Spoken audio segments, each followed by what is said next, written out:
August 15th, 2013. I stood in my mother's bedroom with one of her good knives in my right hand.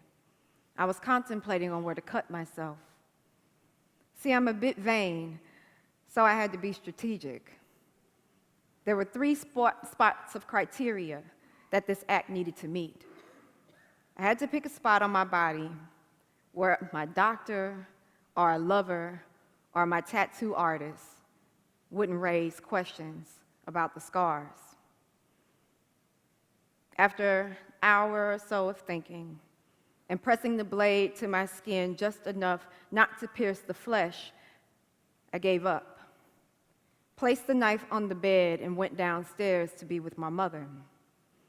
After slowly walking down the stairs through the kitchen and the hallway, I made my way into the front room where my mother was sitting. Her legs were crossed at the ankle and swinging in a back and forth motion. I stood next to her and attempted to fix my eyes on one of the many beautiful plants that my mother has in her living room. The house was finally quiet. It was just I and she alone for the first time in hours. Then I broke the news. And from what I can recall, I think it was something like, I was just upstairs with a knife, debating on where to cut myself. My mother closed her eyes tightly, then calmly replied, "You know what that's about, right? That's not going to let the pain out. You know your brother wouldn't want you to do that." See, about 15 hours before I made that confession to my mother, my youngest brother, John Douglas Gormon Jr., at the age of 27 years old, was murdered just blocks away from our mother's home. While I am the middle child by birth order, the death of my brother added a new layer to this position. The night my brother was murdered, I was actually in New York. So I boarded the first flight out, draped my pashima over my face to hide my tears from the concerned flight attendant, and drifted off to sleep because the uncertainty I was flying into was just a little too much to handle. After landing and then collapsing into my mother's arms at the sight of her, I found myself in the middle of my family and my neighborhood's disbelief. My mother's incomprehensible pain at night turned her body into a convulsing earthquake of tears and wailing that seemed to go on forever as I lay next to her. When I broke the news to our dad over the phone, there was a heavy silence. This was a particular type of heartbreak since his mother had just taken her last breath 3 short months prior as I was painting her fingernails the day after my birthday.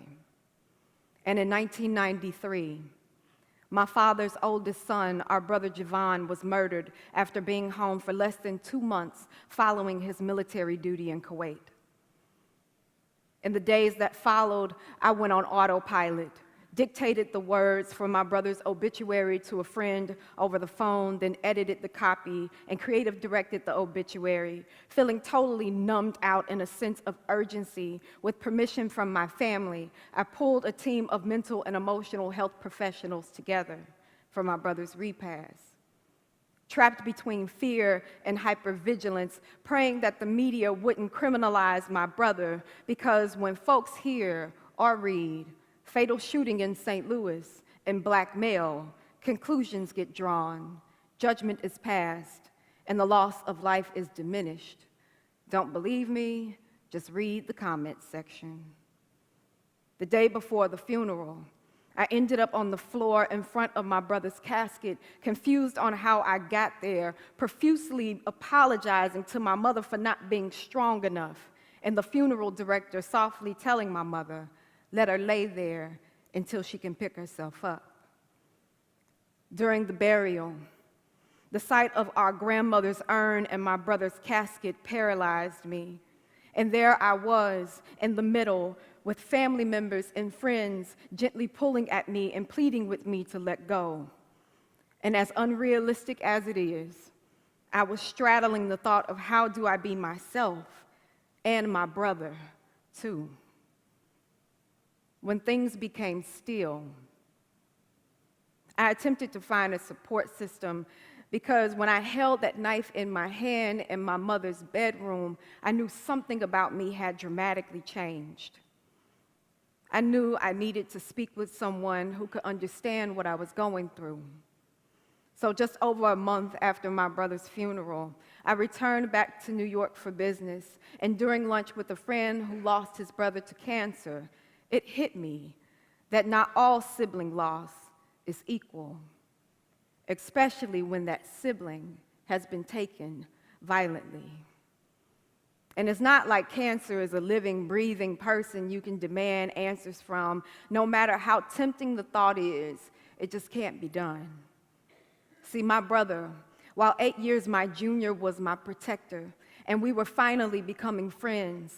After his murder, the world felt unsafe and unstable and unpredictable. Paranoia crept in. Nightmares were constant because while I was not there, details told to our family from witnesses and perhaps a psychic connection to my brother revealed certain things to me. Fast forward to 5 days shy of my brother's death anniversary, Michael Brown Jr. was murdered. His death haunted me for obvious human rights reasons, but the visual of him lying on the ground did something awful to me. My mind transposed the image of my brother laying on that ground in Brown's place. Then more layers were peeled back. The death of my brother resurfaced traumas I tried to stuff away. For siblings who have lost their siblings to violent crime, whether blood-related or through fictive kinship bonds, many of us have never known our lives without our siblings. If you're younger, you're grieving a person you've never known life without. If you're older, you replay your siblings' entire life over and over again in your head, and you start to blame yourself for doing the things that older siblings do. On top of the initial loss in the funeral, many siblings like myself also have to endure the process of trial and sentencing. The time leading up to court proceedings, the duration and trial and sentencing procedures can reopen wounds that were never fully healed and derail life once again.